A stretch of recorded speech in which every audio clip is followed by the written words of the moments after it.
বিশ্ববাসী খুনির কি বিচার হয়? প্রতিটা বিশ্বেই, প্রতিটা রাষ্ট্রেই যারা খুন করে তাদের বিচার হয় ফাঁসি, না হয় যাবজ্জীবন কারাদণ্ড। তাহলে যে নাকি খুন করেছে এবং যে খুন করার জন্য অর্ডার দিয়েছে, তাহলে তার কি বিচার হওয়া উচিত? বিশ্ববাসীর কাছে আমার এই একটাই প্রশ্ন, আপনারাই বলুন। শুধু কি নেতৃত্ব দেওয়াই, নাকি নেতৃত্ব ছেড়ে দেয়া? আমরা তো চাই খুনির বিচার হোক। কে খুনি আমরা সবাই জানি, তাহলে কেন আমরা চুপ করে বসে থাকব? একই দেশে কেন দুই আইন হবে?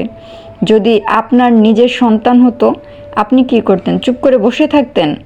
যদি এখানে সরকার ছাড়া অন্য কেউ এই ঘটনা ঘটাতো, তাহলে তার ক্ষেত্রে কি বিচার হতো?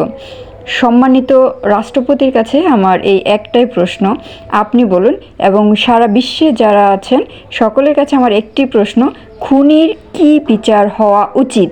আমার দেশের সীমানা বন্ধু মুছে দিতে কেউ চায়, যদি আমার মাটির ধন সম্পদ লুটে নিতে কেউ চায়, যদি আমার সাগরে আমার পাহাড়ে ফেরায় লোভের চোখ, আমি প্রতিবাদে চলে উঠবই, তবে যা হবার তাই হোক। এই শান্ত সবুজ পতাকায় যদি পড়ে শকুনের থাবা, এই সুপ্ত বারুদ জাতি নিয়ে ফেরে খেলে যদি কেউ দাবা, কোটি মানুষের প্রাণের কুটিরে আগ্রাসনের হাত যদি কেউ বাড়ায়, তবে আবার যুদ্ধ হবে, আবার যুদ্ধ হবে, আবার যুদ্ধ হবে, আবার যুদ্ধ হবে, আবার যুদ্ধ হবে, আবার যুদ্ধ হবে, আবার যুদ্ধ হবে, আবার যুদ্ধ হবে। চল চল চল চল চল চল, ঊর্ধ্ব গগনে বাজে বাদল, নিম্নে উত্তরা ধরণী দল, বরুণ পাপের তরুণ দল, চল রে চল রে চল।